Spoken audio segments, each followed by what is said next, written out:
NEET exam ಪ್ರಶ್ನೆ ಪತ್ರಿಕೆ ಸೋರಿಕೆ ಆಗಿರೋದನ್ನು ಖಂಡಿಸಿ ಒಂದು ಕಡೆ ಸಿಜೆಪಿ ಪ್ರತಿಭಟನೆಯನ್ನು ಮಾಡ್ತಿದ್ದಾರೆ, ಮತ್ತೊಂದು ಕಡೆ ವಿರೋಧ ಪಕ್ಷವಾಗಿರುವಂತಹ ಕಾಂಗ್ರೆಸ್ ಕೂಡ ದೆಹಲಿಯಲ್ಲಿ ಭಾರಿ ಪ್ರತಿಭಟನೆಯನ್ನು ಮಾಡಿದಂಥದ್ದು. ಆ ಹಿನ್ನೆಲೆಯಲ್ಲಿ ಈಗ ದೇಶವ್ಯಾಪಿಯಾಗಿ ಬಿಜೆಪಿನೂ ಕೂಡ ಸಾಕಷ್ಟು ಪ್ರತಿಭಟನೆಯನ್ನು ಮಾಡ್ತಿರುವಂಥದ್ದು. ಮಡಿಕೇರಿಯಲ್ಲೂ ಕೂಡ ನೋಡ್ಬೋದು ಈಗಾಗಲೇ ಪ್ರತಿಭಟನೆಯನ್ನು ಮಾಡ್ತಿರುವಂಥದ್ದು. ಮತ್ತೊಂದು ಕಡೆ ರಾಜ್ಯದ ವಿವಿಧ ಜಿಲ್ಲೆಗಳಲ್ಲಿ ಕೂಡ ಕಾಂಗ್ರೆಸ್ ಕಚೇರಿಗೆ ಬಿಜೆಪಿ ಕಚೇರಿಗಳಿಗೆ ಕಾಂಗ್ರೆಸ್ನವರು ಮುತ್ತಿಗೆಯನ್ನು ಹಾಕಿ ಪ್ರತಿಭಟನೆ ಮಾಡಿರುವಂತಹ ಹಿನ್ನೆಲೆಯಲ್ಲಿ ಜಿಲ್ಲೆಯಲ್ಲೂ ಕೂಡ ಆ ರೀತಿಯ ಒಂದು ಸಮಸ್ಯೆ ಆಗಬಾರ್ದು ಅನ್ನುವಂತಹ ಹಿನ್ನೆಲೆಯಲ್ಲಿ ಈಗಾಗಲೇ ಕೊಡಗಿನ ಪೊಲೀಸರು ಮುನ್ನೆಚ್ಚರಿಕಾ ಕ್ರಮವನ್ನು ವಹಿಸಿರುವಂಥದ್ದು ನೋಡ್ಬೋದು. ನೂರಾರು ಬಿಜೆಪಿ ಮುಖಂಡರು ಮತ್ತು ಕಾರ್ಯಕರ್ತರು ಒಂದು ಕಡೆ ಪ್ರತಿಭಟನೆಯನ್ನ ಮಾಡಿ ಕಾಂಗ್ರೆಸ್ ಕಚೇರಿಗೆ ಮುತ್ತಿಗೆಯನ್ನು ಹಾಕಲಿಕ್ಕೆ ಪ್ರಯತ್ನವನ್ನ ಮಾಡ್ತಾರೆ ಅನ್ನೋಂತಹ ಹಿನ್ನೆಲೆಯಲ್ಲಿ ಈಗಾಗಲೇ ಪೊಲೀಸು ಎಲ್ಲ ಬಿಗಿ ಬಂದೋಬಸ್ತನ್ನು ಮಾಡಿರುವಂಥದ್ದು.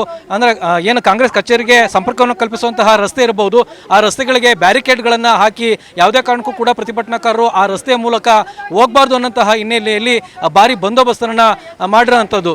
ಅಂದರೆ ಏನು ಶಿವಮೊಗ್ಗ ಆಗಿರ್ಬೋದು, ಬೆಂಗಳೂರು ಆಗಿರ್ಬೋದು, ಹೀಗೆ ಬೇರೆ ಬೇರೆ ಕಡೆ ಈಗಾಗಲೇ ಕಾಂಗ್ರೆಸ್ ಮತ್ತು ಬಿಜೆಪಿ ಪರ ವಿರೋಧ ಇಬ್ಬರೂ ಕೂಡ ತಮ್ಮ ಕಚೇರಿಗಳಿಗೆ ಮುತ್ತಿಗೆಯನ್ನು ಹಾಕಿ ಪ್ರತಿಭಟನೆಯನ್ನು ಮಾಡಿದಂತೆ ಆ ರೀತಿಯ ಒಂದು ಪರಿಸ್ಥಿತಿ ಇಲ್ಲೂ ಕೂಡ ನಿರ್ಮಾಣ ಆಗಬಾರ್ದು, ಆ ರೀತಿಯ ಯಾವುದೇ ರೀತಿಯ ಗೊಂದಲಗಳಾಗಬಾರ್ದು ಅನ್ನೋಂತಹ ಹಿನ್ನೆಲೆಯಲ್ಲಿ ಈಗಾಗಲೇ ಪೊಲೀಸು ಭಾರಿ ಭದ್ರತೆಯನ್ನು ಕೂಡ ವಹಿಸಿ ಬ್ಯಾರಿಕೇಡ್ಗಳನ್ನು ಅಳವಡಿಸಿ ಈಗಾಗಲೇ ಮುನ್ನೆಚ್ಚರಿಕೆಯನ್ನು ವಹಿಸಿದೆ. ಕ್ಯಾಮರಾಮನ್ ಪ್ರದೀಪ್ ಜೊತೆ ರವಿ ಎಸ್ ಹಳ್ಳಿ, ಏಷ್ಯಾನೆಟ್ ಸುವರ್ಣ ನ್ಯೂಸ್, ಕೊಡಗು.